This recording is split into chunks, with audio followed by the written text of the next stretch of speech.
Bom, bem-vindos, bem-vindas, bem-vindes ao segundo ciclo de palestras da disciplina Estudo sobre Patrimônio Cultural e Museus, que é oferecido pelo Programa Associado de Pós-Graduação em Artes Visuais, PPGAV-UFPB-UFPE, em colaboração com o Grupo de Pesquisas em Arte, Museus e Inclusão da UFPB. Eu sou a Sabrina Mello, estou conduzindo essa disciplina em parceria com a professora Luciana Costa, e a ideia é trazer artistas, pesquisadores, curadores, que dialoguem com o campo dos museus, do patrimônio, da história da arte, para trazer um pouco das suas pesquisas, dos seus debates e vivências no campo dos museus, da arte, patrimônio. E hoje é o nosso terceiro encontro, tem sido super interessante, todos os encontros até agora, e temos o prazer de receber o professor Aldrin, que eu agradeço muitíssimo por ter aceitado o nosso convite. O professor Aldrin Figueiredo, ele é graduado em História pela UFPA, especialista em Antropologia, mestre e doutor em História pela Unicamp, e é professor da Faculdade de História da UFPA. Então, as suas pesquisas, e sua área de interesse têm relação e dialogam com a história cultural, com ensaio crítico, dedicando-se atualmente às conexões entre arte, racismo e colecionismo na Amazônia, entre o século XIX e XX. Se dedica também ao estudo das artes plásticas e literárias na Amazônia, no século XIX e XX, em diálogo com o patrimônio histórico e com a história social da intelectualidade na Amazônia. E hoje o professor Aldrin vai falar conosco sobre o tema Cromofobia e Cromofilia nos Museus, Racismo e Colecionismo no Brasil, a partir da Amazônia. Aldrin, muito obrigada por aceitar o convite. A última vez que a gente se encontrou foi pessoalmente, na minha tese, de doutorado lá na UFSC, que também foi um momento bem atípico, que foi greve dos caminhoneiros, teve a falta de gasolina, mas deu tudo certo, Espero que em breve a gente se encontre em um momento mais tranquilo e que a gente possa se encontrar também pessoalmente. Muitíssimo obrigada por aceitar o convite e a todos presentes também. Então, passo a palavra para você, Aldo. Bem, muito obrigado, Sabrina, pelo convite, pelo projeto, pela ideia, como está conduzindo essa disciplina, esses encontros, esse seminário, e também as pessoas que estão participando para me ouvir e tudo, e a gente estabelecer esse debate. Então, eu vou falar um pouco, mostrar algumas imagens e vou comentando uma questão. Essa fala tem a ver com o meu projeto atual de pesquisa, que eu desenvolvo com uma bolsa PQ no CNPq, e também resulta de uma experiência anterior com curadoria, com trabalhos em museus, em pesquisa na área de História da Arte na Amazônia. Então, eu vou as imagens e já vou um pouco comentando, lendo, e eu fiz um pequeno texto, mas é um texto livre para a gente ir conversando. Vamos passar a imagem. Certamente esse tema da cromofobia está muito em voga por vários motivos que poderiam ser de longuíssima data ou do enfrentamento do presente. Muito recentemente, o problema do racismo tem estado na pauta das mídias de vários países do Ocidente, como ocorreu com a derrubada de estátuas racistas, especialmente na Inglaterra, nos Estados Unidos, em seguida da morte do George Floyd, que foi um tema, um assunto que mobilizou muito o mundo. E esse caso gerou desdobramentos, inclusive atingindo os debates sobre patrimônio histórico. A gente falou dessa questão das estátuas racistas e, claro, das representações artísticas relacionadas ao passado escravista no Ocidente. Esse é um tema muito amplo que a gente poderia tecer várias entradas, se vocês perceberem, tem todo um debate praticamente em todos os grandes museus do mundo sobre essa questão do racismo, visibilidade negra, artistas negros, enfim, conectado com outros temas de gênero, enfim, esse é um tema que eu parto disso, essa imagem. Pode passar. Ao largo e ao mesmo tempo, próximo à questão, ressurgiu com força o tópico do racismo na Constituição, representação e musealização das coleções artísticas em vários países ocidentais, e não somente da figura do negro e do indígena como objeto artístico, mas da profunda ausência de debate sobre artistas negros e indígenas, especialmente mulheres, no passado e no presente. Então, é a partir desse tópico que eu procuro discutir o trato da cor na arte brasileira a partir da Amazônia. Eu intitulei esse projeto de cromofobia por 2 motivos. O primeiro tem a ver com o mal-estar e o medo da representação da cor humana para além do arquétipo europeu e das suas distinções, ao menos nos últimos 500 anos, entre o Renascimento e as vanguardas do início do século XX. E o segundo motivo é um desdobramento desse, né? Especialmente sobre os sentidos e significados atribuídos aos não brancos nas coleções artísticas, entre três questões que eu julgo muito importantes. Os excluídos dos salões, nessas imagens como não são aquelas aquinhoadas nos grandes salões.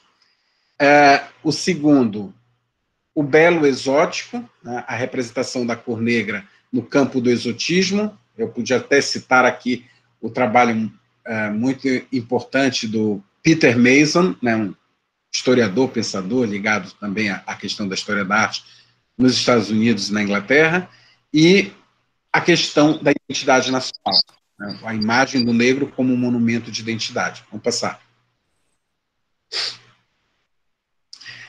O artista plástico e escritor escocês David Bachelot publicou em 2000 o livro Cromofobia, sobre os usos da cor no Ocidente. E nesse ele demonstra aí com muita propriedade o longo processo de marginalização, insulto, diminuição e degradação da cor em vista de gerações de filósofos, artistas, historiadores da arte, teóricos da cultura, que estabeleceram padrões discursivos eivados de preconceito, inclusive em negar e diminuir seu significado. No entanto, as reflexões e interpretações da cor estão moldadas no cânone ocidental desde a chamada tradição clássica. Vamos passar. Muito recentemente, essa questão tem tomado a atenção dos teóricos das artes e das ciências sociais, assim como dos próprios artistas. A gente podia citar vários trabalhos, né, além do David, o Cromafilia, né, o trabalho da Stella Poole, né, que publicou em 2017 um livro chamado Cromafilia. Eu não sei se eu mostrei ele no slide passado, eu acho que foi no slide passado. Cromatopia, do David Collis, e o livro do Nicholas Gaskill, que é de 2018, chamado Cromografia. Ou seja, nota-se a confluência da fenomenologia da percepção nesse debate, cujos próprios títulos ratificam sobremaneira a centralidade da cor nesse debate, né? Nas leituras, na interpretação da história ocidental. É o ponto central aqui do meu, digamos assim, desse apanhado teórico. A leitura da história a partir dos marcadores da cor, aqui analisados a partir de representações artísticas da história e cultura visuais no Brasil. Obviamente, agrega-se a este ponto o tópico do racismo e das categorias da cor no Brasil, algo sobejamente estudado na história, na antropologia das relações raciais. Construiu-se quase uma unanimidade em identificar a emergência e a concretude dos paradigmas do racismo na segunda metade do século XIX. Aqui, quem é da história, das ciências sociais de modo geral, certamente já viu todo aquele debate sobre as teorias racistas no final do século XIX. Juntamente com as escolas, as teorias eivadas de componentes políticos do imperialismo em voga, porém construídas a partir do emblema da cor, né? Pelo menos desde a metade da década de 70 que a cor tem conseguido destaque na leitura da história, para além do paradigma estético. Eu citei aqui o Faber Birn, né, que chamou atenção para o uso da cor como registro de percepção, o Joseph Cato, né, que mostrou como as cores revelam noções de valor sobre a construção da imagem dos retratados nas artes, e também o trabalho do Alan Pascal, né, que revisitou a cor como chave de leitura de obras literárias importantes, entre elas Balzac e Marcel Proust, né? Mas a gente podia falar de Augusto Garal, de Michel Pastoureau, né, que é um autor que é muito mais conhecido, né, um teórico, estudioso da cor, John Gage, Manlio Bruzantin, Charles Healy. Então tem toda uma historiografia que produziu nas últimas 2 décadas, pelo menos, 2, 3 décadas, colocou o debate sobre a cor numa centralidade. Vamos passar. Pode passar a imagem. A partir dos anos 2000, podemos dizer que a cor passa realmente ao debate público e político do racismo na arte e nos estudos sobre a cor negra, né? A partir do trabalho do Pastoureau, mas a gente podia falar de Bárbara Heider, e aqui no Brasil, Emanuel Araújo, né? Esses textos, esses catálogos, especialmente do Museu Afro-Brasileiro, Para Nunca Esquecer, que é o imaginário luso-brasileiro e a memória da escravidão, A Mão Afro-Brasileira, que é um trabalho, uma grande compilação sobre o significado da contribuição artística negra na história do Brasil, o Carlos Eugênio Marcondes de Moura, o Travessia da Calunga Grande, que fez também uma compilação de 3 séculos de imagens sobre o negro no Brasil, publicada em 2012, e também, mais recentemente, esse catálogo do MASP, chamado Histórias Atlânticas, que é de 2018, é uma curadoria conjunta do Adriano Pedrosa, do Aisson Heráclito, Hélio Menezes, Lília Schwartz e também o Tomás Toledo. Vamos passar. Essa questão que nós estamos vendo na história da arte, ela também está muito presente no debate dos historiadores sociais. E esses historiadores sociais, eles são cruciais porque eles têm desconfiado dessa solidez hegemônica desse marco temporal do século XIX. E aí eu aponto um importantíssimo trabalho da Silvia Ronald Lara, que é professora já aposentada na Unicamp, mas já pesquisadora, que ao estudar o século XVII e XVIII brasileiros, tem chamado a atenção sobre a cor e as hierarquias sociais no antigo regime. Enfatiza que, neste contexto, a condição social das pessoas se definia, sobretudo, pelo nascimento e pela honra, o que significa dizer também pelos rituais de aparência. Então, esse campo estético como um ponto de leitura, uma chave de leitura para a história social, ou as representações estéticas, essas noções de aparência, ou a história do rosto, como disse a Claudine Roche, né? Então, pensar esse debate. A riqueza, certamente, era muito importante, porém, o seu fundamento e modos de expressão se diferenciavam profundamente do que viríamos a conceber a partir da segunda metade do século XIX. A posição de cada sujeito nas hierarquias sociais era exibida visualmente, por meio de roupas, adornos, séquito, lugar na igreja, em procissões públicas. Silvia Lara, ao longo do tempo, ao longo desses últimos anos, dos 20 anos pelo menos, publicou vários artigos sobre a questão da moda, das representações, digamos, visuais negras no espaço público. Portanto, isso é emblemático. A cor da pele e as outras características físicas eram lidas como parte desse código visual, né? Era relevante e fazia toda a diferença, porém, esse olhar, essa leitura que aconteceu em uma sociedade estruturada ou não pela escravidão de africanos. Assim, é importante considerar que a cor da pele não serviu de base para a classificação social, como é muito comum se pensar, ou pelo menos não foi seminal nesse processo, mas foi incorporada como mais um elemento para diferenciar a condição social dos indivíduos. No mundo colonial, em que a escravidão africana era de fato estruturante, a associação entre cor branca e a liberdade serviu para aproximar todos os não brancos da escravidão. Quer dizer, a ideia da liberdade está associada foi construída o processo de associação de liberdade ao branco. E todos aqueles que estavam fora desse espectro foram aproximados, obviamente, ao elemento estruturante que era a escravidão. Esses estudos e de outros historiadores, aí eu coloquei até a capa do livro As das Cores do Silêncio, da Hebe Matos, e Devotos da Cor, da Marisa Soares, eles têm reiterado que no momento em que cada vez mais, em maior número, os não brancos se tornavam livres, essa ordem social se desestabilizou.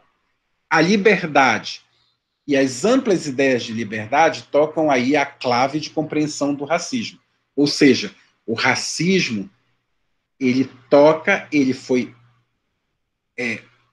muito impulsionado, é um elemento chave de compreensão do racismo, a Constituição da Liberdade, né?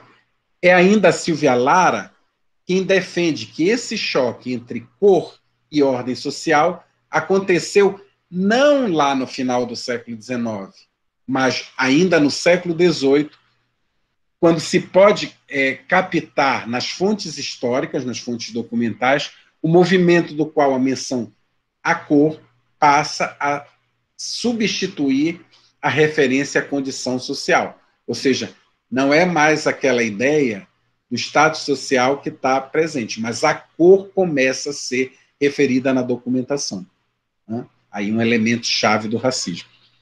O caleidoscópio cromático torna-se ainda mais contundente no caso dos libertos mestiços, que passam a ser designados como pardos, mulatos, cafusos, conforme a avaliação positiva ou negativa do seu nascimento. Se provém de um ramo bastardo ou não, e de sua liberdade, se é julgada indevida ou não.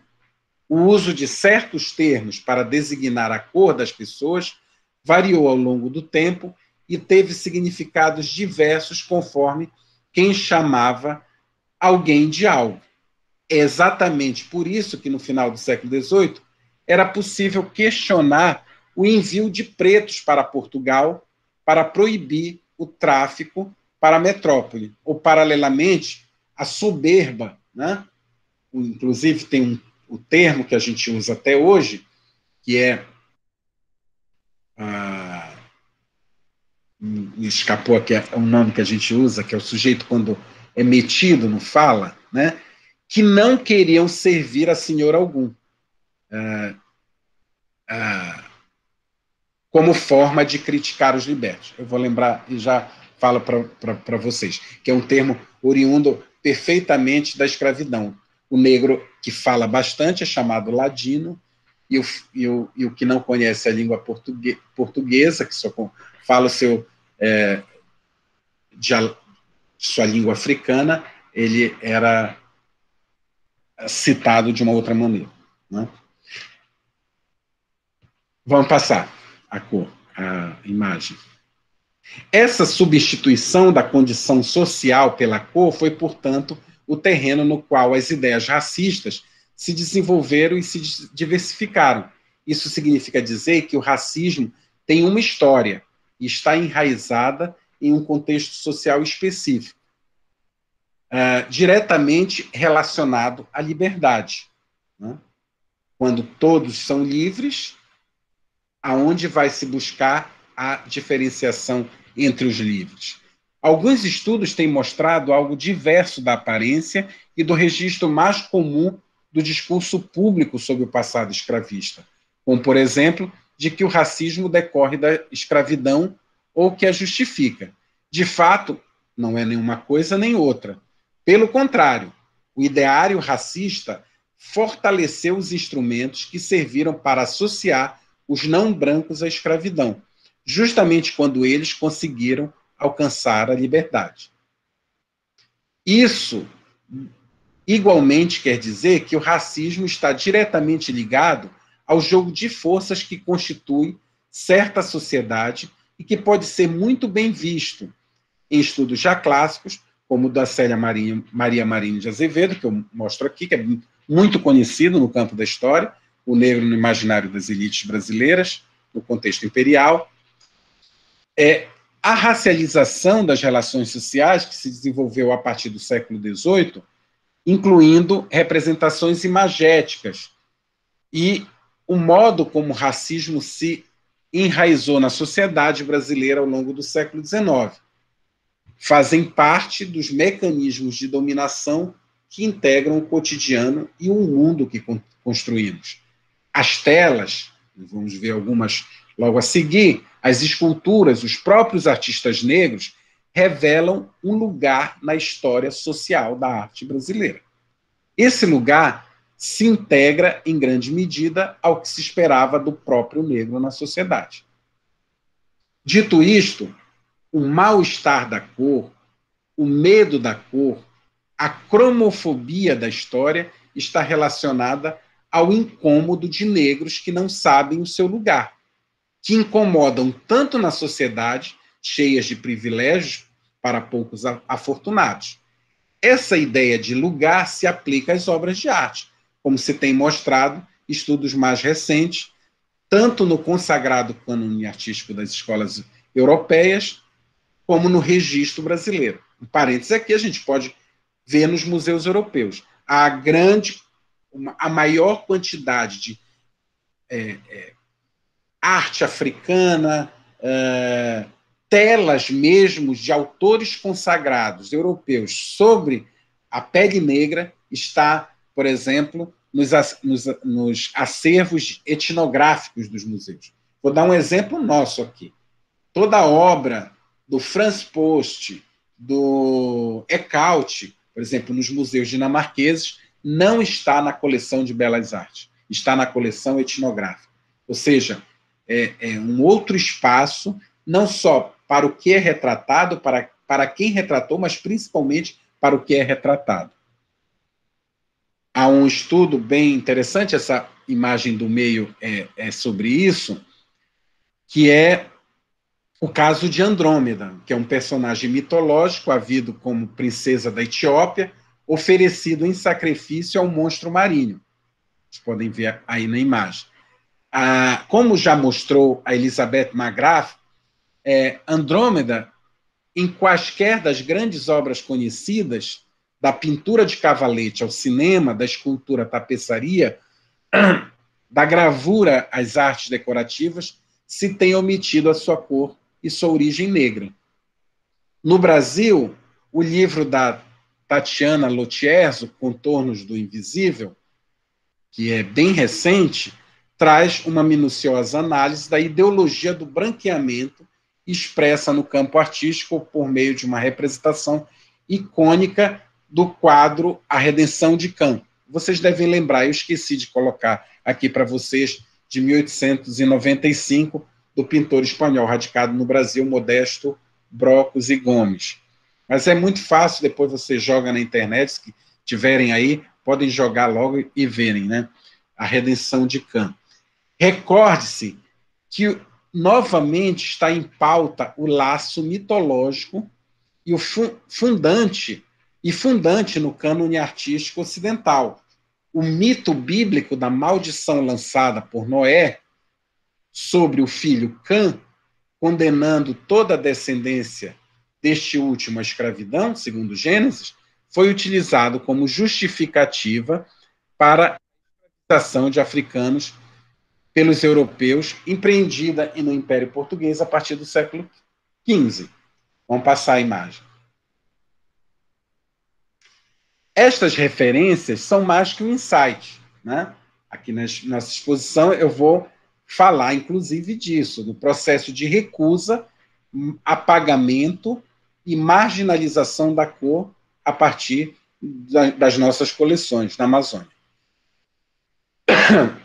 Em estudos anteriores, experiências de curadoria, aqui em museus, e também em diálogo, experiência com museus estrangeiros, já dá para perceber, já pude perceber, 3 fases importantes com seus devidos artistas, temas e projetos. Em primeiro lugar, eu vou falar de um momento que eu chamo de cromofilia, que entrecruza com um momento-chave na história política da Amazônia, da região, que é a abertura do Amazonas à navegação internacional, que ocorreu em 1866. As imagens que vocês veem, elas são esses cartões de visita, né, produzidos pelo fotógrafo português Felipe Augusto Fidanza, são desse período. O Fidanza é considerado um dos mais importantes fotógrafos brasileiros do século XIX. Ele veio para Belém na comitiva, ou antecipando a comitiva da viagem do imperador, que não ocorreu em 1866 nem 67. O imperador só visitou o Pará em 1877, numa viagem que ele fez para os Estados Unidos. Ele fez uma parada aqui, teve toda uma festa, etc, etc. Só que o Fidanza acabou ficando. Era um momento de explosão de riqueza com a economia da borracha, e ele, então, digamos, revolucionou esse quadro da fotografia da técnica, como também estava ocorrendo no Rio de Janeiro, no Recife, em Salvador, com esses grandes fotógrafos, um pouco em São Paulo, menos, mas nas grandes capitais da década de 1860, 70. Eu acho que o Rio de Janeiro, Salvador, Recife, Belém, né? Nesse momento. São Luís também. Então, esses eram os cartões de visita, e aqui a gente podia angular todo esse debate que o Peter Mason faz sobre a cor e o exotismo. Essas imagens eram vendidas em caixas, colocadas em caixas, 10 imagens, e as pessoas compravam, assinavam como cartões postais e vendiam para a Europa, e mandavam para a Europa, mandavam para os... e da própria Europa. Então, daqui você vê Fidanza Pará. Vamos passar. Pode passar a imagem. É paralelo a ele, é 1860. Eles chegam exatamente no período da abertura da Amazônia, do Rio Amazonas, à navegação estrangeira. E o pintor cenógrafo italiano Giuseppe Leone Righini, né?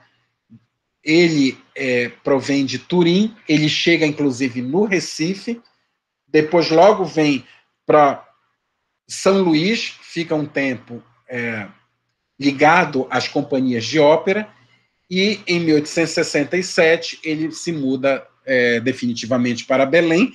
Isso tem a ver com dinheiro, claro, com interesses, com promessas de muito do campo artístico, né? O artista vai onde tem possibilidade dele ganhar dinheiro com a sua arte, e ele vem para cá em 1867 e morre aqui já em 1884, passa o resto da vida aqui.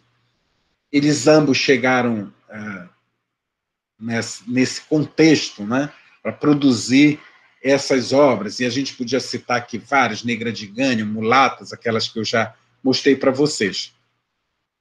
O caso do Righini, vamos passar a imagem. Aqui, olha, vocês veem nessa imagem um anúncio dele nos jornais, nos almanaques e tal, o que ele fazia, desenho de pintura, de paisagem, etc, etc. Vamos passar a imagem.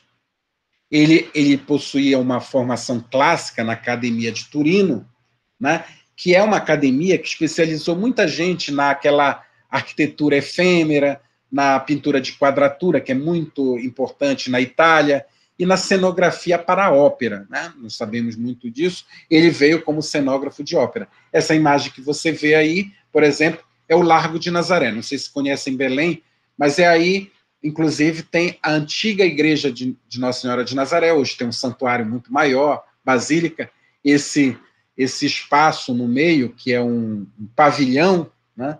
Mas ele construiu a partir de uma cena bucólica. Você vê aqui uma índia, uma negra, né? Uma cabocla, uma negra, vestida com aquela imagem arcádica, bucólica, típica também da pintura italiana, da pintura napolitana desse período. Lembrem que entre as décadas de 1860, 70, a Itália está vivendo o seu ressurgimento, né, o seu processo de unificação, em que esses temas de identidade são fundamentais na pintura italiana. Era um tema que a gente poderia discutir aqui horas, mas que influenciou muito a pintura brasileira e europeia também, nos lugares em que a presença italiana teve muito presente. Vamos passar. Pode passar. Essas obras, nas obras do Righini, ganham relevo às cenas de paisagem, contrastando a imagem edênica, né, intocada, em oposição ao registro da presença humana. Ele fez várias cenas sobre a derrubada da Marta Virgem, e essas imagens fazem parte de um álbum de visitas, né? 12 visitas feitas, impressas por um tipógrafo alemão que vivia em Belém, Karl Viegandi, e que mostram, e que tem muito a ver com o que nós estamos falando aqui, esse confronto, encontro e confronto dos homens de cor, né? É um termo muito do século XIX, do século XVIII, do século XIX, no cotidiano do trabalho e da escravidão, aparecendo, em parte, romantizados numa visão edenizada. Você vê aqui uma negra de tabuleiro com seu filho puxando um carrinho. Isso aqui na estrada de São José, uma estrada que era ladeada por palmeiras. Essas palmeiras foram plantadas em 1840, na aclamação do Pedro II, e nesse período já estavam bem altas. Era toda uma imagem, digamos assim, imperial da Amazônia. Hoje, essa rua existe, as palmeiras já não existem mais, existe uma ou outra, e lá no fundo, o antigo presídio, né, da cidade, funcionou um presídio, e hoje é um espaço cultural chamado São José Liberto. Vamos passar.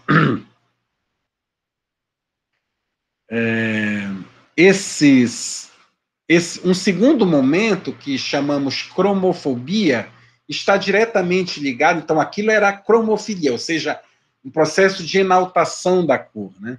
De enaltação da cor, mas a cor como exotismo. Um segundo momento, chamamos cromofobia, está diretamente ligado, obviamente, ao primeiro, ao incremento da exploração da borracha, e também com o debate que já lançamos sobre a abolição. Entre 1885 e 1925, no auge da chamada Belle Époque amazônica, Belle Époque equatorial, esteve claro a marca do autoritarismo brasileiro, desde o movimento abolicionista, da abolição da escravidão, com seu enredo político, econômico e cultural, a construção da república, uma república militarizada, cujo Pará teve muito destaque, com figuras destacadas nesse primeiro momento. Figura do primeiro gabinete, Minas Gerais, Pará, Rio Grande do Sul, tiveram um papel central nesse movimento republicano brasileiro, com figuras como Lauro Sodré, né?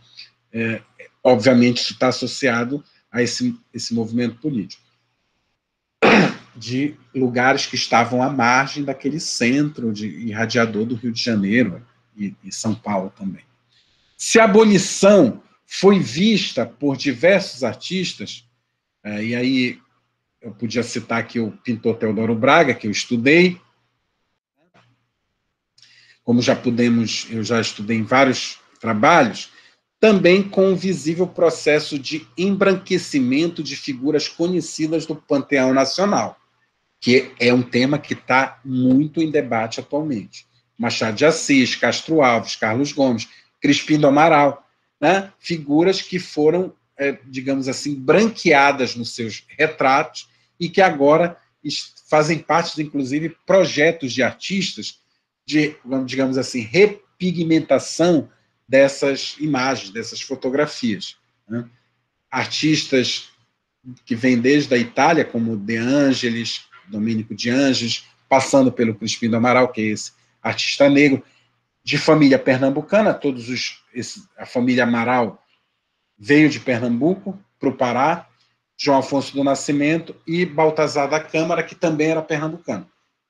É interessante, eu estou falando aqui para vocês de Pernambuco, da Paraíba, a Amazônia, no século XIX, principalmente na segunda metade do XIX, tem todo um enredo seminal com esse outro norte, que nem era chamado Nordeste, né?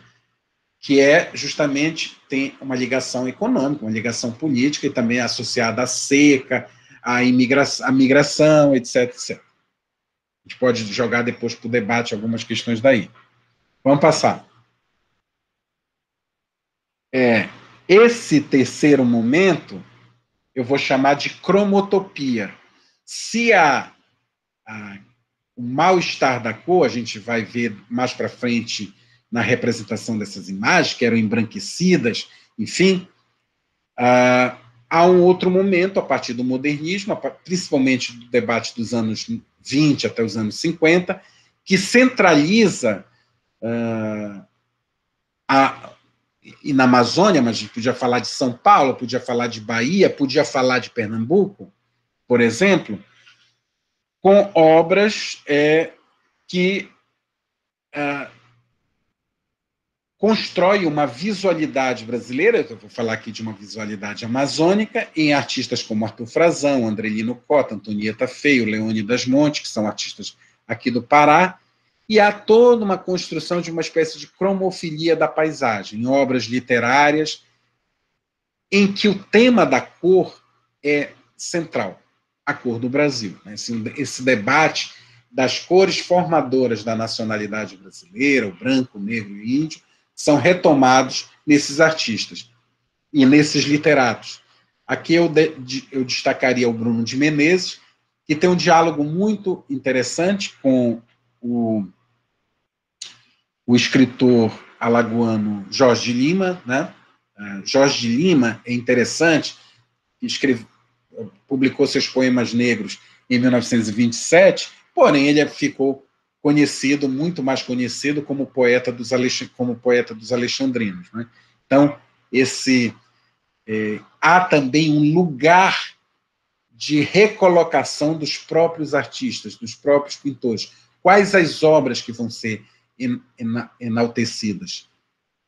Não é necessariamente a questão da cor que vem para um tópico central, para o topos da sua arte. Isso que eu chamo cromotopia. É como a cor constrói o topos de leitura, né? O modo de ler aquela obra. Então, a gente podia falar de uma cromofilia da paisagem, uma cromografia literária, quer dizer, o modo como se escreve aquela literatura a partir da cor. Eu poderia citar autores, um livro bastante clássico em relação à Amazônia, o próprio Macunaíma, né? Macunaíma, que nasce a partir da viagem do Mário de Andrade em 1927 para a Amazônia, ele é publicado em 28. O Macunaíma é filho da Índia, de uma Índia Tapanumas, e ele diz, nasceu uma criança feia, uma criança preta, filho do medo da noite. Essa criança é o herói nacional, o anti-herói nacional. É óbvio que toda essa construção tem a ver com a positivação de tudo aquilo que tinha sido detratado no século XIX. A gente podia dizer que o Macunaíma é o contrário do Peri, né, do romantismo. Então, todos aqueles elementos positivados, mas continua sendo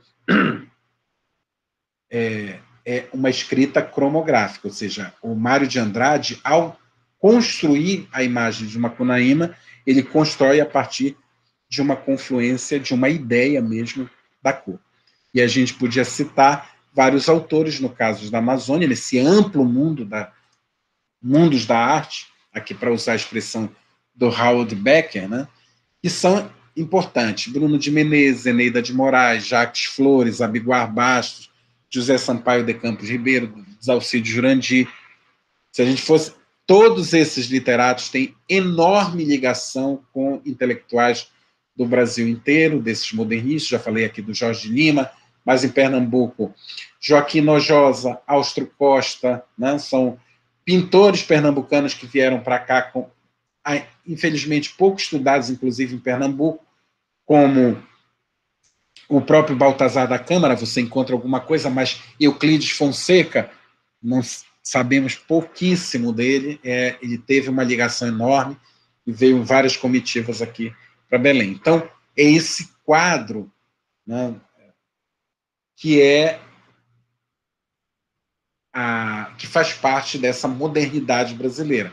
Já, resumindo aqui, já que não deu certo o processo de branqueamento, né, proposto por todas aquelas ideologias racistas da virada do século XIX, escola craniométrica, teorias racistas, vamos pegar todo esse rebutalho, né, toda essa sobra, e vamos passar por um processo de renovação literária. Né? Quer dizer, se aquilo não deu certo, então vamos positivar tudo aquilo que foi detratado.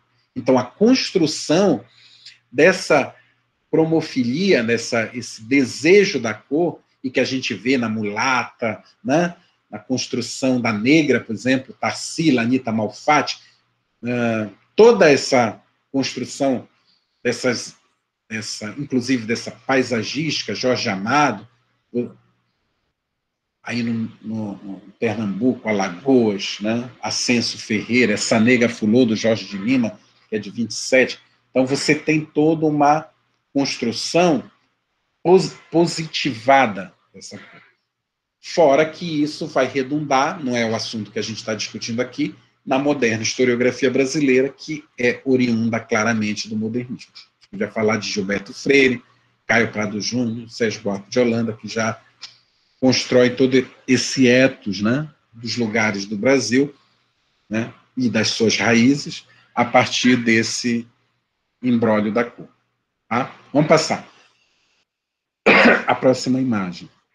Aí eu vou comentar um pouco que na Amazônia essa construção criada pelo modernismo, ela tinha, claro, um ethos, um nexo, né, de descoberta do povo. Esse movimento, amparado no folclore, que é da virada do século XIX, e que compôs as primeiras coleções, as primeiras imagens, o primeiro colecionismo, digamos assim, colorista.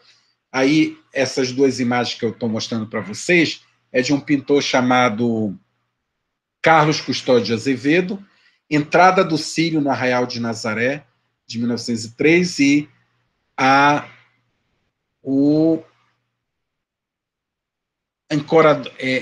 Coradouro de Roupa. Está tombado assim no museu, mas o nome correto dessa obra é Roupas ao Sol. Do lado aqui é muito interessante porque você tem o Círio de Nazaré, mas falta nele a Berlinda. O que está na centralidade dessa obra é essa multidão mestiça, negra. Então, são os marinheiros do Arsenal de Marinha que abriam o Círio de Nazaré. E engraçado que nas bordas da tela você vê aqui dois personagens, assim, uma menina e o pai, ou aqui outra, uma família, vestido com aquelas roupas, digamos assim, belepoquianas, né? Um fraque, cartola, e o centro da tela é dominado por essa massa popular. A outra obra é uma mulher negra trabalhando no fundo de quintal, né? Ao visitar, e olha, nós estamos falando aqui no auge da Belle Époque, antes digamos assim, do modernismo, como nós concebemos, um fundo de quintal, entrar na sociedade a partir do quintal. Então, você tem aí uma mulher trabalhando, né, no fundo do quintal, com todos os sinais diacríticos de um quintal amazônico: pupunheiras, açaí, bananeira, né, as duas latas ali plantadas, um comigo ninguém pode, né, as plantas, uma cintina, uma retrete, aquele Hoje esse é o banheiro com a linguagem da época. O que faz o povo, né, essas imagens do povo, irem para as pinacotecas, digamos assim, públicas, né? Essa elite comprar essa representação popular, nesse processo de mudança. Vamos passar essa imagem. E esse debate, se representar o povo estava, digamos assim, de certo modo, consolidado em relação à cor, isso não se dava com a elite. Esse tópico da cromofobia tem muito a ver com isso. Tem um caso que é central nessa nossa fala, que é para o debate, que é o caso do intendente Cipriano Santos, né? O Cipriano Santos foi intendente de Belém, olha, você vê aqui a data, 1921, e ele morreu em 1923. Quando ele morreu, o intendente da época quis mandar fazer o seu retrato, que o nosso museu, eu não falei nada sobre isso aqui, me desculpem, né, mano? Essa coleção toda faz parte do Museu de Arte de Belém, que é onde funciona também a prefeitura, é um palácio do século XIX, foi o antigo Paço Municipal no período do Império, ele foi inaugurado em 1884, e desde lá funciona a nossa principal pinacoteca municipal. Há uma pinacoteca do Estado, num outro palácio, e essa pinacoteca do município, que começa a ser construída ainda no século XIX, e ganha magnitude, principalmente aí na virada do século, com a borracha. Esse foi um intendente, então o intendente que o sucedeu mandou fazer esse retrato. Os artistas de Belém, na época, bem, era negro, né? O Cipriano Santos. Ninguém fala disso, ninguém toca nesse assunto. É nome de rua em Belém. Quando eu comecei a estudar, mas Cipriano Santos, agora eu encontrei a família, e é um tema na família, a questão da cor do Cipriano Santos, do seu filho. Então, esse processo ocorreu no branqueamento do debate na própria família.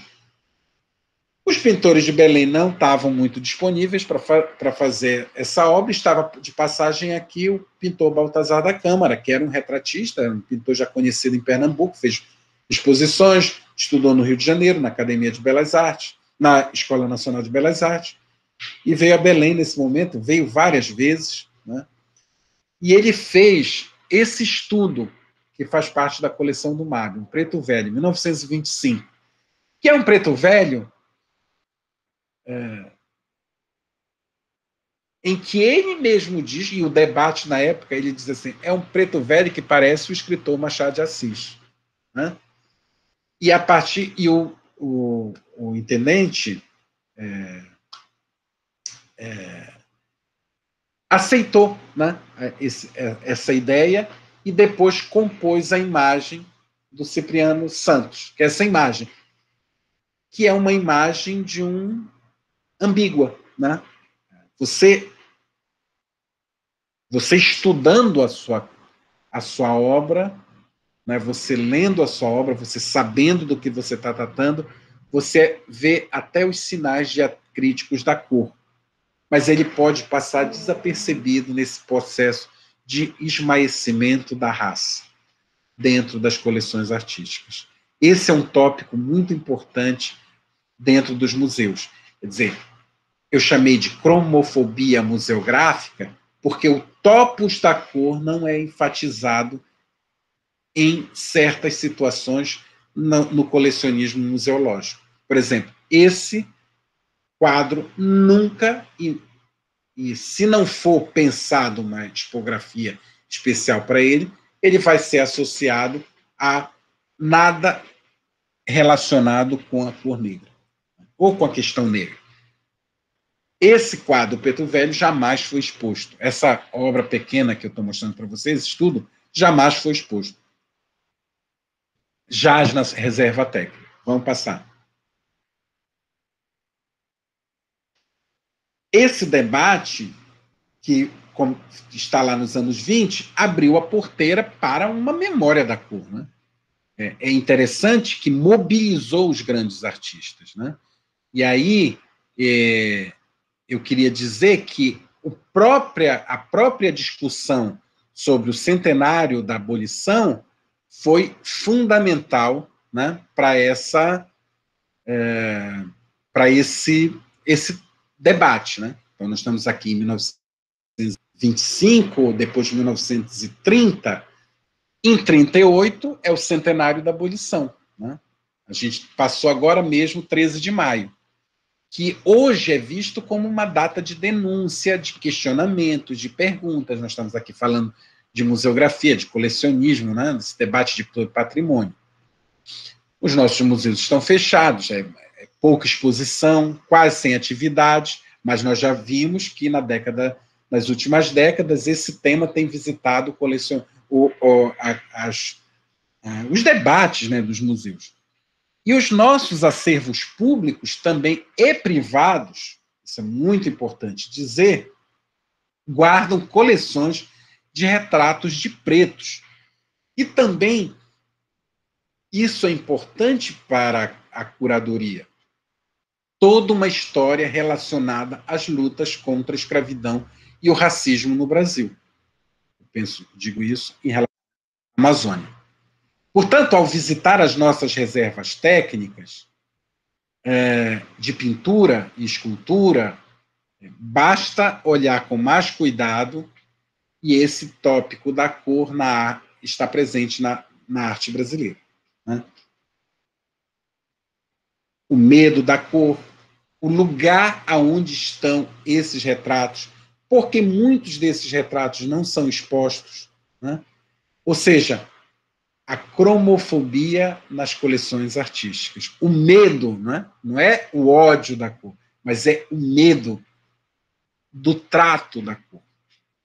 No Brasil, esse receio de representação da cor humana, claro que tem a ver com tudo isso que nós já dissemos, né? Todo esse passado que já foi apontado por todos esses teóricos que a gente já tocou aqui, né? Mas esse momento, essas telas, têm a ver com um momento especial. Em 1938, quando se comemorou o cinquentenário da abolição, aqui no Pará, mas em outros lugares ocorreu isso também, por exemplo, em São Paulo ocorreu, uma exposição de belas artes comemorativas do centenário da abolição dos escravos. Funcionou na biblioteca pública, vários artistas participaram, Arthur Frazão, que era um grande paisagista, Persideane, Leônidas Monte, Antonieta Santos Feio, que é a autora dessas duas obras que ladeiam o Preto Velho nessa imagem que vocês veem aí, Laura Catauaçu Nunes, Barandier da Cunha, vários artistas. Essa do meio é um preto velho pintada por uma aluna da Antonieta Feio, chamada Dália Deia. É muito interessante que nós conhecemos pouquíssimo da Dália Deia.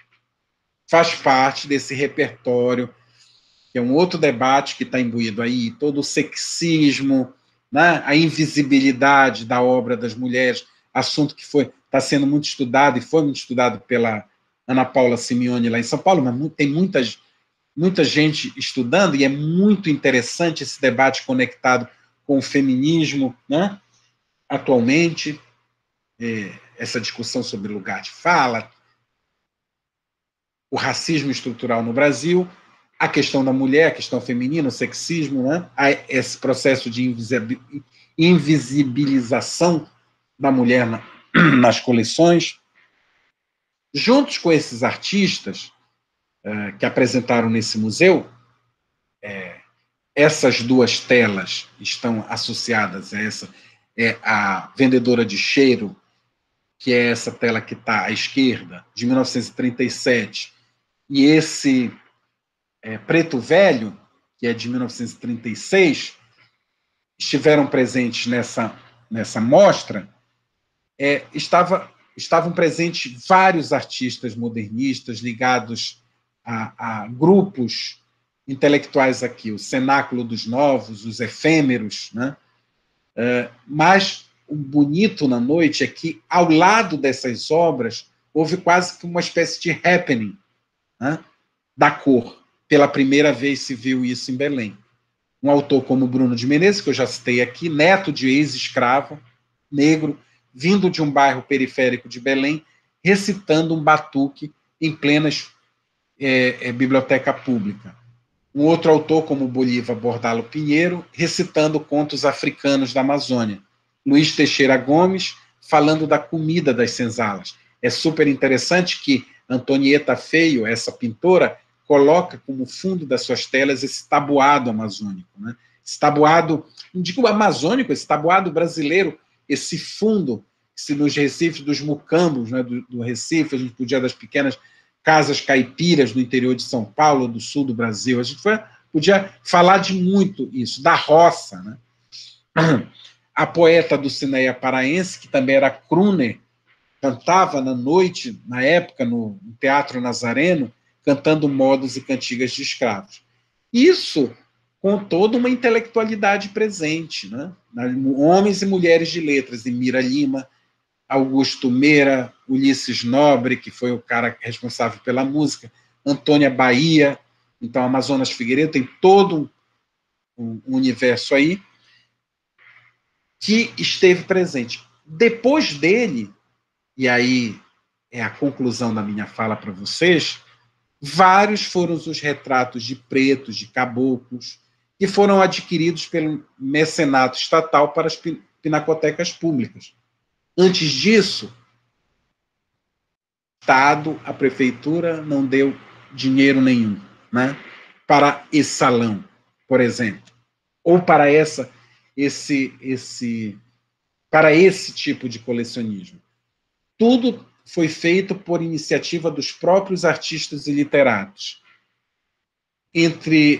Por isso eu queria destacar essa figura do meio, que é esse preto velho, da pintora Dália Deia. Ao vê-lo, o Bruno de Menezes, aquele literato que havia recitado o batuque, teria dito: esse é o rosto da rua, a cara do velho preto que construiu o Brasil. Luiz Teixeira Gomes, o Jacques Flores,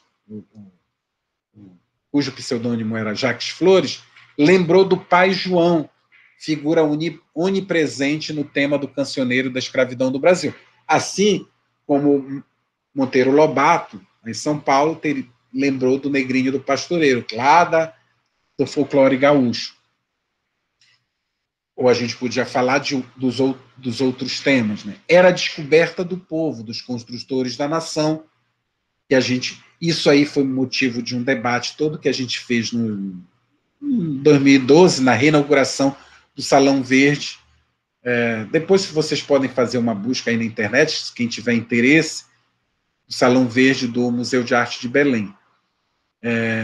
E tem um catálogo do MAB.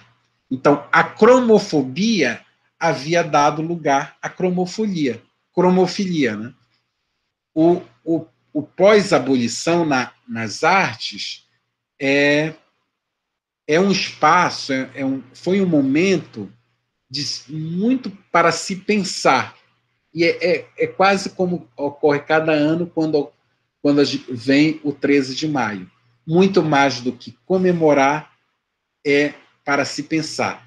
E essas telas, essas obras de arte, são janelas do debate, são pontos centrais que podem ser utilizados, que podem ser pensados para esse processo expográfico, museográfico, que é fundamental para a construção do debate a partir dos nossos museus, das nossas coleções. Vamos passar? Eu acho que é a última imagem.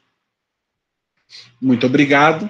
Aqui são autores, pintores que eu não falei aqui: João Pinto, Andrelino Cota e Tadashi Kaminagai. Esse é muito conhecido fora daqui do Brasil, mas que viveu aqui nos anos 30, 40. Muito obrigado. Era isso que eu queria lançar para vocês e abrir, claro, para o debate.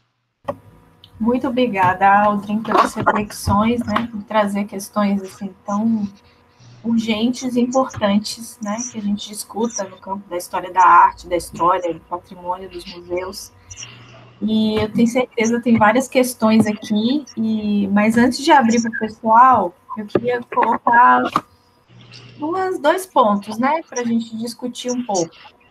Porque quando falamos em museus, instituições de arte, coleções, né, e como a cor pode ser uma chave, um topos de leitura, muitas vezes esses conceitos e esses lugares podem parecer abstratos, né, quando a gente vai colocar isso em perspectiva. Então, por isso eu vejo a necessidade também da gente personalizar, né, esse debate, não só nas instituições, nas suas coleções, mas trazendo para o contemporâneo para pensar como é a atuação, né, das pessoas que fazem parte e que atuam para que essas instituições continuem funcionando, né? Porque afinal são as pessoas que mudam, tanto a estrutura das instituições como as estruturas das narrativas, né, da história. Então eu queria que você falasse um pouco como é que você percebe a importância, né, dessa representatividade, não só do ponto de vista imagético e artístico, mas da atuação de pessoas indígenas, negras, enfim, de diferentes etnias e grupos, na direção e na atuação curatorial dessas instituições, desses espaços. Como isso pode, né, atuar e contribuir para esse debate. E outro ponto que eu queria colocar, que você apresentou, mostrou aqui para a gente, né, como o negro especificamente, mas aqui também a gente pode colocar o indígena, que você também trata em vários dos seus textos, né, que são utilizados como pauta para a arte moderna nacional, e poucas vezes são inseridos na narrativa oficial da história da arte como autores, né, poucas vezes, né, nesse sentido da agência, da agentividade, né, desses artistas. E quando a gente vem falar desse reposicionamento, né, da história, que frequentemente excluiu esses pintores negros, artistas negros indígenas dessa narrativa, eu queria te perguntar como é que você percebe hoje esse movimento da arte indígena e negra contemporânea e o papel desses artistas e da arte contemporânea na ressignificação dessas imagens exotizadas, né, e estereotipadas pela história. E aqui eu cito só os 3 artistas que trabalham com essa perspectiva, como a Rosana Paulino, que vai fazer uma ressignificação dessas fotografias de tipo, o Denilson Manila, que vai buscar essas fotografias da Brasiliana e vai trazer outros debates atuais em cima dessas fotografias, e o próprio Jaider Esbel, que é também um artista indígena, né, da etnia Macuxi, ele vai se colocar como neto de Macunaíma. Então, também repensando essas estruturas literárias, né, dessa apropriação de Macunaíma, né, por escritores modernistas. Então, eu queria que você falasse um pouco de como você percebe esse movimento da arte contemporânea em ressignificar essas imagens. Tá. Eu já falei 2 perguntas, eu acho que a gente poderia só colocar mais uma e fechar o bloco. Tá, eu não sei se eu vou conseguir gravar tudo. Tem muita coisa, né? Mas, não, que eu digo assim, deixa eu responder. Eu vou responder essas que eu acho que são amplas, densas, e lá em seguida a gente junta mais 3 e fala. Primeiro, eu acho que tem um momento importante, que é o momento atual. A obra dos artistas está muito associada a esse movimento curatorial também dos museus, essa reformulação pelo que os museus passam de debate. Aqui no caso do Pará, teve um momento muito importante nos anos 90, cuja a direção do Museu de Arte de Belém foi a Lúcia Russac Van Velten, que é uma especialista nessa área de etnoestética, ela estuda os trançados indígenas, né? Principalmente ela estudou aquele grupo lá da fronteira do Pará e do Amapá. Não vou lembrar aqui, mas é muito interessante o livro dela, O Belo e a Fera. Não é A Bela e a Fera, O Belo e a Fera e a Pele de Tuluperê. que ela estudou os trançados indígenas, é muito interessante, é uma das grandes especialistas brasileiras nessa questão da estética indígena, e ela foi uma pessoa que revolucionou muito esse trabalho expositivo no Museu de Arte de Belém. Porém, e isso ocorre com os artistas, a gente está falando aqui dos artistas visuais, mas a gente podia falar dos artistas da literatura, que está tudo muito conectado. O trabalho do Denilson Banil, a gente pode conectar, inclusive ele foi um cara, ele fica muito dialogando com essas obras literárias, ele fez uma obra que está eu participei agora de um evento, participando, né, da Pinacoteca lá de São Paulo, sobre 22, e a a chamada do evento é uma obra dele, com o Macunaíma. Ele pegou o Macunaíma e fez uma leitura a partir do trabalho dele e da própria referência amazônica, Baniwa, porque esse tema da centralidade da Amazônia no modernismo brasileiro é fundamental, justamente porque as obras fundantes do modernismo brasileiro usaram a Amazônia como espécie de almoxarifado da nação, como o próprio Macunaíma, o Cobra Norato, por exemplo, do Raul Bopp, que era gaúcho. Então, que é muito interessante isso, né? O Brasil são os vários Brasis, os outros Brasis, não aquele tótem paulista. E aí tem o Daniel Munduruku, por exemplo, que agora, inclusive, é candidato a uma vaga na Academia Brasileira de Letras, isso vai dar o que se falar, né? É um cara premiado, ganhou um prêmio nos Estados Unidos, ganhou um prêmio na ONU, ganhou o prêmio Jabuti, a obra dele é muito consagrada, é daqui do Pará, e o Baniwa. A gente podia citar vários, né, dos artistas indígenas. E a obra deles, eu penso que ela está conectada a um debate internacional que recoloca o lugar dos autores e dos artistas nos museus. E isso não é uma coisa europeia. É uma coisa periférica.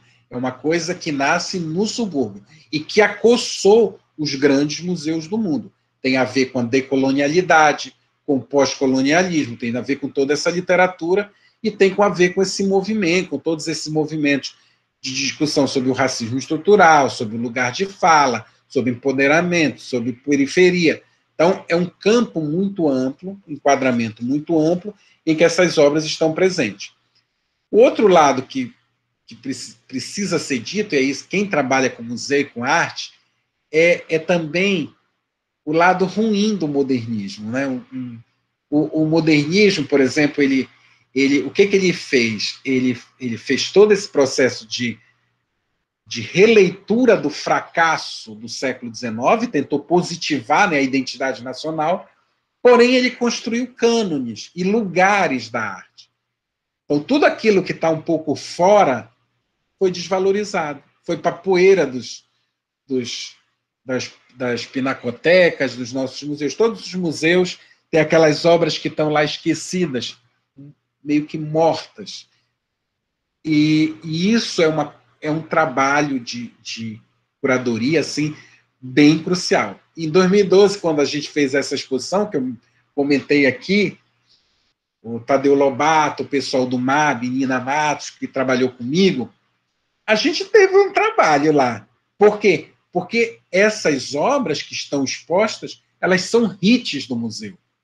Tirar uma obra canônica e colocar uma obra que está lá no fundo, não é o museu. Isso ocorre no Museu do Louvre, isso ocorre no MoMA, ocorre nos grandes museus. Então, mexer com o cânone da arte, com o hit, inclusive, social, e trazer uma obra periférica no próprio museu para o centro, em que esse debate da mulher, do negro, né, está em pauta, é tenso. Né, é tenso. Então, eu queria dizer isso, que também não há inocência nas nossas exposições, não há neutralidade, não há aquela beleza, esconde todo um repertório político, né, e que nós precisamos, a todo momento, sacolejar. E esse debate sobre que eu estou movimentando um pouco no meu trabalho sobre cromotopia, cromofilia, né? É um debate que é muito forte nos Estados Unidos, é aquele texto do Nicholas Gaskell, que é cromografia, quer dizer, como a escrita da literatura americana foi moldada pela cor, a moderna literatura americana. A gente podia pensar como a cor também moldou uma escrita modernista brasileira, né? Em Jorge Lima, em Jorge Amado, mas a gente podia falar muito mais, em Tarsila, né? Então a gente podia falar muito mais. Qual é o que está aí? Então, eu acho que são essas questões que eu queria chamar a atenção para essa pergunta. Obrigada, Aldrin. Então, a Manu vai me ajudar agora com as outras questões que o pessoal já postou aqui no chat. Bom dia, professor Aldrin. Olá. E aos demais também. Eu também queria agradecer a oportunidade de ouvir um pouquinho, né, sobre a sua pesquisa, bem importante, que está com um debate bem fervoroso, né, hoje em dia. E a gente separa aqui, geralmente, um bloco com 3 perguntas e comentários, e aí o senhor vai comentando também e respondendo, quando eu terminar de ler. E aí a primeira questão é do professor Rui, que ele pergunta dos boçais, foi em algum momento da conversa. Aí o senhor quer responder primeiro? Ou... Eu vou falar rapidamente, né? A palavra correta era essa, boçal.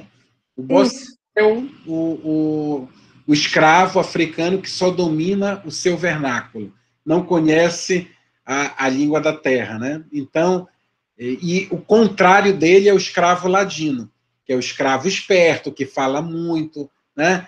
Então, essas tipologias da escravidão, elas são ressignificadas hoje, né?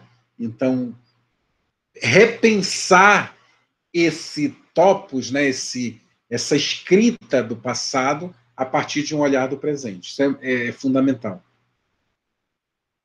Eu queria chamar a atenção. Ótimo. Tem um comentário do Marcos Menezes, né, que ele fala que foi muito interessante essa relação que o senhor fez no momento da sua fala entre Macunaíma e o Peri. E também tem uma pergunta de Maele Maria, que ela diz bom dia, né, que é aluna do programa associado aqui do mestrado de Artes Visuais, né, o UFPB-UFPE. Ela agradece a disponibilidade e a oportunidade de estar aqui conosco e queria fazer uma pergunta que muitas vezes ecoa nas inquietações dela. E ela pergunta, Aldrin, como tu acha que essa questão da cor poderia estar presente nos espaços museais, sem carregar em sua representação somente o fetiche, o exótico, o ilegítimo na nossa sociedade? Perfeitamente. Muito boa essa questão. Essa questão, vou já começar por aí, essa questão, eu citei até os trabalhos do Peter Mason, né, esse Infelicities, que é o livro dele, que é muito interessante, o título é muito infelizes, né, os infelicitados, que são aquelas pessoas que são reproduzidas nessas pinturas, nessas obras de fotografia, a partir do drama, do topos do exotismo, né? O que é o exótico? É pegar o diferente, né? Aquele diferente, e transformar em fetiche, que é o debate dela, né? E a Europa constituiu no século XIX, muito antes, mas o século XIX teve o fetiche do oriental, do orientalismo, o fetiche da África, né? O fetiche da indígena, todo esse tema, e por isso a gente estranha tanto as obras do Rembrandt, por exemplo, lá no século XVII, em que você vê aqueles negros ricos, né?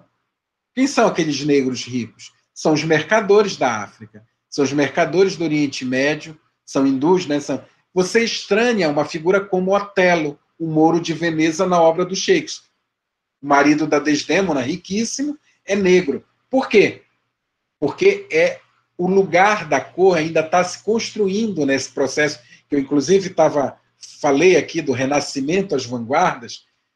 A cor não era associada à sua condição social nesse momento, né? Estava descolado. E isso, aos poucos, vai se construindo, principalmente a partir do século XVIII. É muito interessante o trabalho que eu citei aí da Silvia Lara, no caso do Brasil, para falar disso aqui no Antigo Regime. Então, essa pergunta é muito importante, como, olha, é contextualizar as coleções. Contextualizar. Aí o trabalho do historiador da arte, do pesquisador que está lá no museu, é fundamental. Pensar qual é o lugar dessas obras. No passado, né, quando elas foram construídas, toda obra, eu acho que ela é olhada principalmente por 3 momentos. O momento que qual o momento a que ela se refere, porque muitas obras elas têm um eixo histórico, né? Elas referem-se a uma data, a algo que ocorreu, ao que ela narra, né? Ao momento em que ela é produzida e o momento que ela é apresentada. Se é hoje que a gente vai apresentar essa obra, ela tem que estar olhando, como diz o Roberto Schwarz, que horas são? Quer dizer, o que é que está acontecendo hoje? Então, essas perguntas têm que estar na questão central do museu. O museu não pode falar só pelo passado, ele tem que falar das demandas do presente. É olhar a história, mas a partir das demandas do presente. Então, esse é um ponto fundamental. O do Macunaíma é o movimento do modernismo, que é crucial para tudo que a gente está falando. O Macunaíma é o anti-Peri, né? Ele é o contrário do Peri.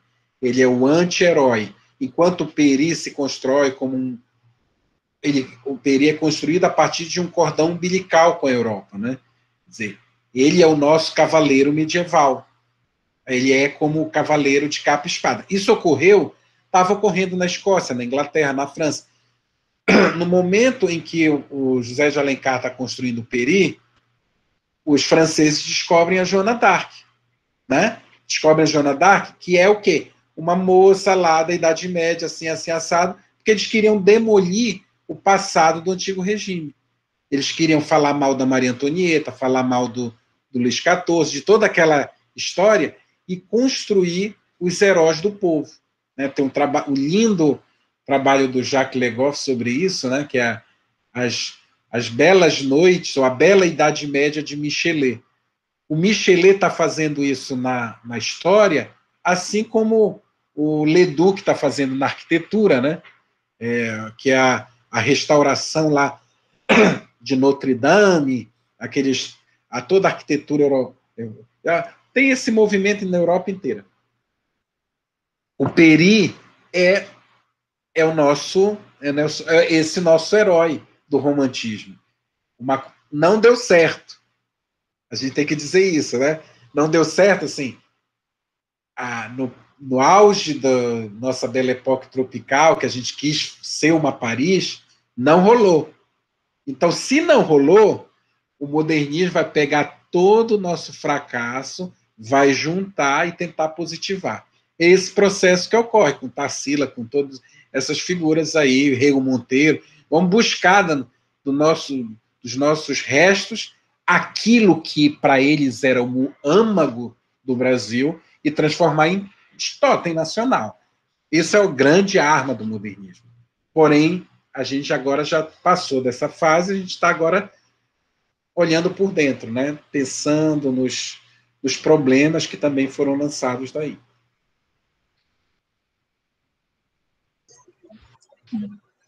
Tem mais um bloco aqui de perguntas.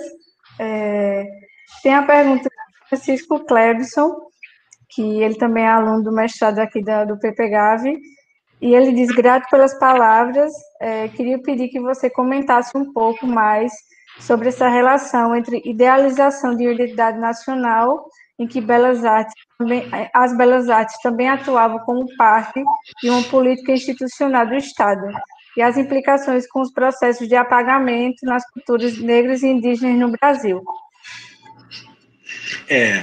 Tá.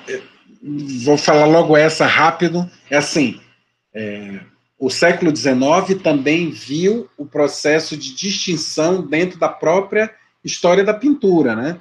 Então, aqueles modelos, por exemplo, o Recife, São Paulo, Rio de Janeiro, existiam aquelas sociedades de artífices, né?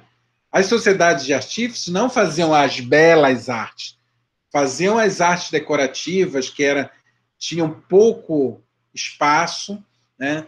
Fazia as chamadas artes manuais, então era o pintor, era o pedreiro, tudo estava junto, sapateiro, tudo isso junto nessas associações de artistas.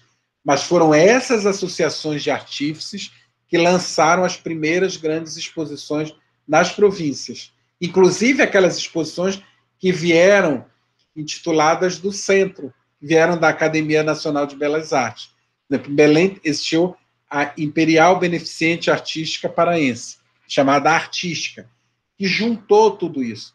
Quem fundou essa associação, na década de 1860, era tudo gente simples, pretos, pobres, quer dizer, mas que tinham um status naquela sociedade. É um status ali limitado, né? Ela deu certo, ela formulou, ela conseguiu melhorar espaço. Brancos foram tomando conta da sociedade, em acordo. Não é uma coisa assim, os brancos vieram se apossar. Foi um processo de acordo. Por quê? Porque também serviu de acesso, né? Ascensão social para alguns desses negros, né? Então, esse processo é um processo bastante complexo, trabalhoso, de avanço e retrocesso, né? De ganhos e muitas perdas também. E isso fez esse processo de... Essas imagens, essas pinturas, elas foram... E os espaços também sociais de negros foram limitados. Na verdade é essa, limitados. Isso tem a ver com todo esse debate hoje que a gente fala de meritocracia, essas invencionices, né? Então, isso tem muito a ver com esse debate. É um espaço que foi construído a partir de privilégios, não de mérito, de privilégio. Exato. Aí tem uma pergunta da Adriana Mati, que ela diz: como professor e conhecedor da Amazônia e Pará, o que pode compartilhar conosco em relação aos povos indígenas e seu viver ao longo do século XX, na perspectiva da arte e cultura? Como são reconhecidas essas vivências culturais no Pará? Conhecemos um pouco mais dessa história a partir dos anos 80 e 90 com os movimentos sociais. E antes disso, qual a tua percepção mais localizada da região norte? O espaço... Bem, esse é um tema amplo, mas a gente pode dizer que no século XIX existia... E aí tem muito a ver com o debate que eu até falei naquela exposição. Se vocês tiverem bastante interesse, vejam esse seminário que está rolando na Pinacoteca, lá de São Paulo, e houve uma fala do Rafael Cardoso, depois o Durval, que é professor no Rio Grande do Norte, na Paraíba, aí, e depois eu falei. Nós falamos um tema ligado a essa questão da identidade no modernismo. E não era as províncias do Norte e as províncias do Sul. Esse é o debate do século XIX. Então, não tem Norte e Nordeste. E isso tem muito a ver com coisas que eu já ouvi. Eu estudei na Unicamp, né? Eu estudei em São Paulo. E você ouve muito aquele detalhe: a partir da Bahia é Norte. A partir da Bahia é Norte. Isso é uma fórmula preconceituosa de dizer, olha, a partir daí é falta de civilização. Não tem civilização. Então, é incivilizado. E isso foi parte de um debate econômico, político, né? Que eram justamente os espaços ricos no período colonial. O que era Pernambuco e o que era Salvador no período colonial? Ou Grão-Pará no período colonial, Grão-Pará e Maranhão. Então, era onde estava realmente a riqueza. E esse processo se desestabilizou nessa virada do século XIX de disputas mesmo políticas. E essas disputas estão associadas a certas elites sociais. Então, isso é muito realmente crucial. O Durval até chama isso. A A obra do Gilberto Freire é muito interessante para discutir. A briga do Gilberto Freire com os paulistas, ele diz, a propósito dos paulistas. Ele faz muita piada com a história dos quatrocentões paulistas, ele faz muita piada. E ele está falando, tipo, da Casa Grande do Recife. Ele entendia do que era esse rastro colonial, né? Ele falava com todo esse rastro colonial. Então, é muito interessante se ver esse espaço. E os espaços sociais, que tem a ver com a pergunta, ele é bem nacional, eu acho, né? Esse lugar, porque é muito margeado pela escravidão. A gente pode falar disso em relação aos indígenas, aos caboclos, aos índios. A escravidão, realmente, ela é um elemento estrutural na construção da sociedade brasileira. E tem a ver, não é a escravidão que tem a ver com o racismo, mas é quando a escravidão foi desestruturada, quer dizer, ou seja, a liberdade, o alcance da liberdade, e isso pipocou, né? Ou seja, se o preto está livre, o branco está livre, como a gente vai distinguir isso? Essa que é a questão.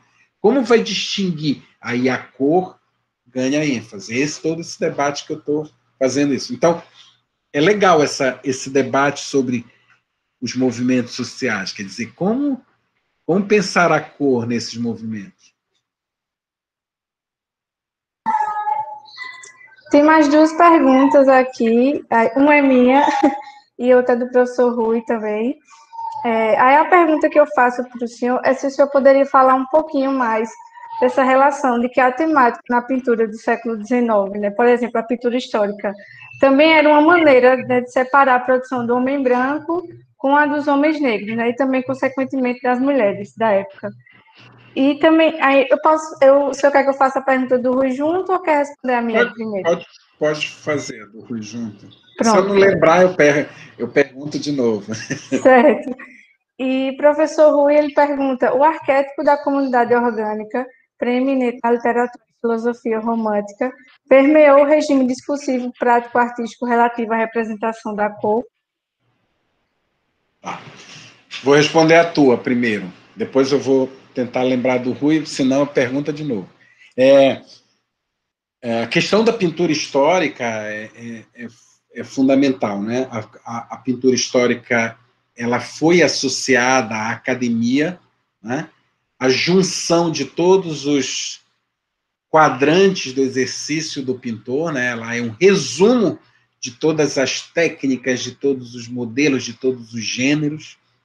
Então, ela tinha o ápice, ela foi patrocinada pelo Estado, né? O mecenato estatal esteve muito presente, Pedro II e as províncias todas financiaram as suas coleções, né? Grandes pintores. Eu estudei, meu trabalho de doutorado, eu estudei um desses pintores, que foi o Teodoro Braga, que estudou, inclusive, aí no Recife, se formou em Direito na Faculdade do Recife, e foi aluno do Teles Júnior. O Teles Júnior é um caso também fabuloso, né? Foi o grande paisagista de Pernambuco desse período, e ele vem ele vem do povo, né? O pai dele era artífice. Mas essa história depois é esquecida. Essa história do Teles Júnior, pregresso, ele tem até um estudo, eu acho que está inédito aí, um manuscrito dessa uma biografia dele, né, contando essa história. E por quê? Porque a pintura histórica alçava o sujeito, né, no século XIX, a esse quadro. E as telas são grandes justamente porque elas estão contando grandes momentos da nação. Mas ela faz parte, e aí é muito interessante, né, a gente brincar com o Deleuze, com o Nietzsche, elas são a invenção do país, né? Processo de invenção da história do país, é a história como invenção, né? Então, esse eu acho que é um ponto realmente fundamental. Só que elas não são telas que ficaram lá no passado esquecidas, e isso foi uma desgraça do modernismo, né? Esquecer essa pintura do século XIX, aliás, tentar destruir essas obras, né? Aí tem o trabalho do Colli, né? Jorge Colli, outros historiadores, Eu comecei a estudar isso nos anos 90, né, minha tese de doutorado. Nessa época, quando a gente estava começando a trabalhar, não tinha muito trabalho sobre pintura histórica. Por quê? Porque a pintura histórica é completamente mal vista, péssima. E hoje, tu pode pegar uma pintura histórica, fazer uma curadoria, desconstruir toda essa obra e mostrar a riqueza de detalhes, toda a bricolagem de debate que está por trás, inclusive todos esses temas, né, ligados à cor, dentro desse debate. Esse é um dado muito importante. Então, não é uma... Primeiro tema é desconstruir essa ideia de acadêmico, né? Pintura acadêmica. Toda pintura é acadêmica, né? Mexeu com ensino de arte, toda pintura é acadêmica. Então, na verdade, são tiranias classificatórias construídas na história da arte para botar cada coisa em seu lugar e poder tripudiar, né, em torno delas. Então, você tem que ter esse olhar, né? Então, quando eu comecei a estudar, eu vou contar um casinho muito rápido aqui, que é muito interessante. Eu levei duas figuras conhecidíssimas da história da arte que estiveram em Belém, ainda estava mais nesse pique, né, de estudos, mas que eles estiveram aqui, eu já era professor da universidade, tive acesso a eles. Eu levei o Sérgio Gruzinski, conhecidíssimo, né, na França, para ver essa tela do Teodoro Braga, a Fundação de Belém. Ele olhou assim meio de lado e disse assim, é uma tela Pompier, uma tela francesa, né? Pompier, aquilo assim, tela histórica, não tem muito interesse. Porque ele estava muito interessado, obviamente, nas obras dos índios, ele tinha todo um sentido. Esse cara foi lá na França, foi aluno do Jean-Paul Laurens, copiou as coisas, tá. Pronto. Ele olhou a história, né? E pá, o olho dele foi para a história. Pouco tempo depois, veio aqui para um evento, tá? Ficou muito próximo a gente, o Carlo Ginzburg, conhecido, né? Ele veio em 2000 e pouco, assim, 2004, 2006, sei lá, um simpósio de literatura, apresentou aquele trabalho sobre o Stendhal, e eu levei para passear na cidade. Vamos entrar aqui no museu. Eu estou estudando essa tela. Daí ele disse, nossa, é uma tela flamenga. Ele subiu, o pintor subiu num tamborete, assim, não sei o quê, e pintou assim, ele fez todo um movimento. E eu não tinha dito nada, que o Teodoro Braga tinha sido, nem para um nem para outro, que o Teodoro Braga tinha vivido na França, estudou com Jean-Paul Laurens, pintura histórica, etc., que foi tudo aquilo que o Gruzinski disse. E nem que tinha sido aluno que tinha aprendido pintar paisagem com o Terry Júnior, que, como nós sabemos, era um amante da pintura holandesa, né? Copiou muitas obras, fez muitos diálogos com a pintura do Franz Post, da pintura flamenga, e que tinha ali um registro do panorama, né, holandês, da pintura flamenga, etc, etc. Quer dizer, o olhar das obras depende dessas referências, né? Era isso que eu queria dizer, né? Então, eu queria dizer que nenhuma obra está morta ali. Ela depende do inquérito e do momento que você lança ela. Joga essa obra no debate atual, nas demandas atuais, e você vai fazer um excelente trabalho museográfico, tipográfico, curatorial. A do Rui, como era mesmo, eu falei muito. Posso repetir a pergunta aqui? O arquétipo da comunidade orgânica, aí, entre parênteses, preeminente na literatura e filosofia romântica, permeou o regime discursivo, prático, artístico relativo à representação da cor? Sim, acho que sim. Se for uma pergunta. Por exemplo, é muito amplo esse debate, mas eu vou tocar no aspecto negro. Dentro do romantismo, essa construção discursiva em relação ao negro é completamente europeia, moldada a partir da Europa. O olhar que Castro Alves, por exemplo, tem sobre o negro, sobre a África, não é sobre a África, é sobre os modelos, sobre uma África filtrada pela literatura romântica europeia, né? Do seu tempo. Então, isso é realmente muito interessante. Quer dizer, não é uma África moldada a partir dos enlevos românticos. Então, realmente tem isso, essa construção discursiva, é uma África completamente idealizada. O modernismo teve esse papel de reestruturar essa nossa costa com a África. Porque nós temos todo um laço com a África, falamos hoje de história da África, mas, nesse momento, a África, para nós, é um lugar distante, que nós não queremos visitar, e que nós, quando visitamos a partir dos modelos discursivos e dos moldes europeus. É isso mesmo.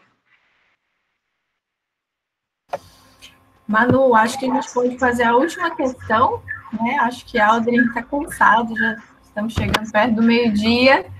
Acho que tem mais uma questão e a Lisandra levantou a mão, não sei se ela quer falar ou digitar. Olha, a Sabrina colocou a palestra do Ginsburg aqui.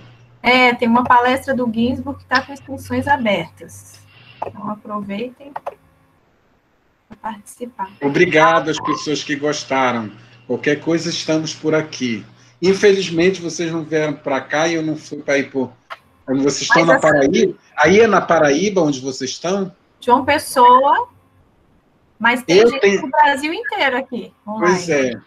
Meus avós paternos são paraibanos, né? Eu não conheço a minha avó é de Campina Grande, meu avô de Ingá. Nasceram nessa região aí. Então, Figueiredo, eu sou Figueiredo, meu Figueiredo é dessa região aí. O Oliveira da minha avó, Figueiredo do meu avô. Eu tenho essa dívida aí ancestral que uma hora eu vou debulhar aí. Sim, assim que possível, Aldrin. Vamos fazer alguma coisa presencial, um evento presencial aqui. E eu também coloquei aqui no chat, gente, a palestra que o Aldrin mencionou lá da Pinacoteca. Quem puder assistir, já coloquei aqui também. Então, pode ler as últimas questões, Manu. E aí a gente... Pronto. A última questão é da Elizabeth, que também é aluna aqui da disciplina e do mestrado de artes visuais. E ela diz o seguinte: a Lei Áurea é composta de duas frases, né? Artigo 1º. É declarada extinta desde a data desta lei a escravidão no Brasil. Artigo 2º. Revogam-se as disposições em contrário. Em que medida essa lei colabora ou não para o racismo estrutural no Brasil? O aspecto, acho que central assim da Lei Áurea, obviamente, tem zilhões de coisas para discutir aí, mas aboliu a escravidão. Agora, o que fazer com esses pretos? Né? Não se deu casa, não se deu onde ficar, não se deu moradia, para onde vão? Como é? Então, o que era que é e que tem a ver com todo o debate que nós temos atual? A violência, né? O racismo, a prisão, o que o preto está ali andando na rua, né? Então, esse debate é muito importante. Por quê? Porque se ele não tem dono, é um masterless man, para usar aquele termo em inglês lá do século XVII, é um homem sem dono, ele está livre. Livre para fazer o quê? Tem um termo que é muito do século XIX, os vadios, tem a vadiagem, né? Então, tudo isso foi construído, é muito crucial nesse período, com esse debate sobre a lei. Então, a gente está... qual o lugar do negro na sociedade? Essa é uma grande questão. Qual o lugar do negro no nosso museu? Qual o lugar do negro na arte? Qual o lugar? Por que a gente está discutindo o lugar?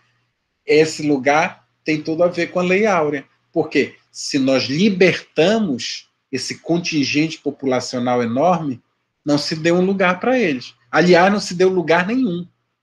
Soltou assim. E ele foi ocupar um espaço social. E agora, o que é que nós temos? Todas essas demandas todos esses debates.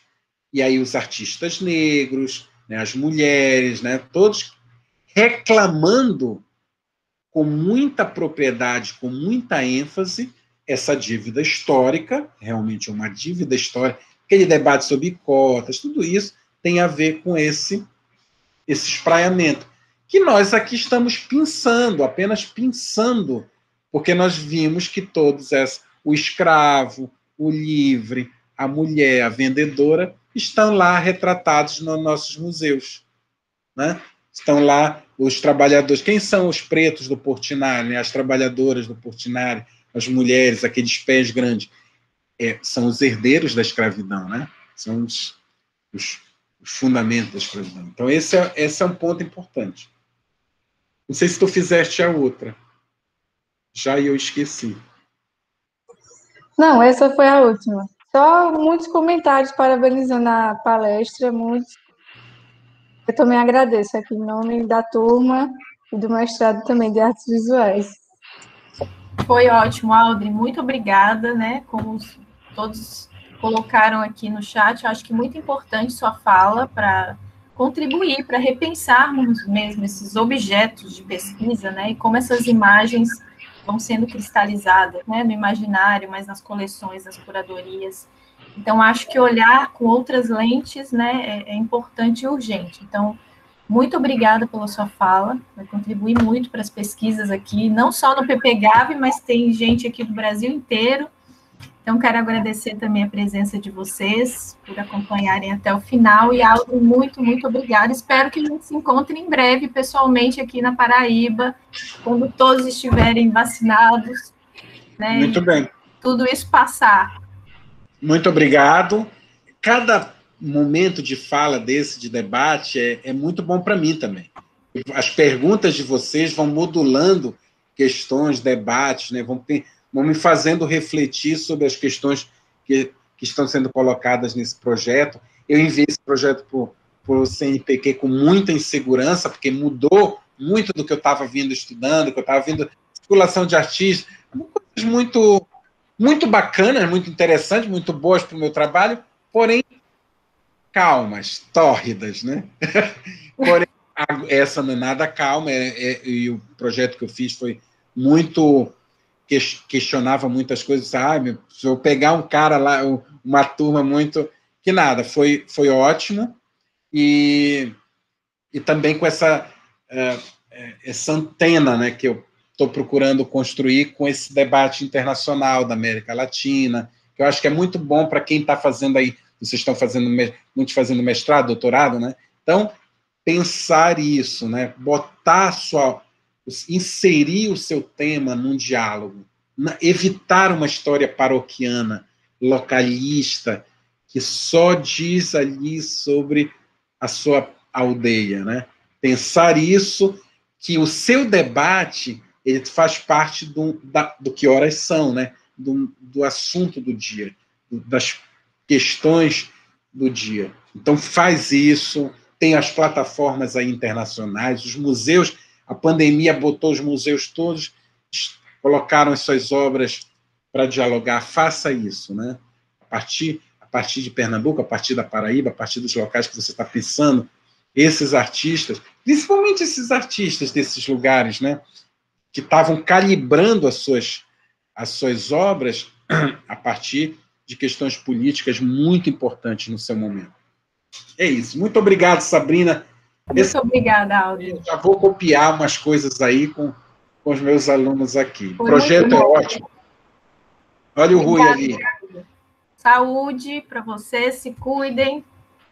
Nos vemos na próxima semana, gente. Um abraço. Obrigada, Aldrin. Obrigada a todos. Tchau para vocês. Olha, a Elna, que foi minha aluna professora aqui, maravilhosa. Tchau. Tchau. Tchau, bom dia. Tchau, até mais. Obrigada.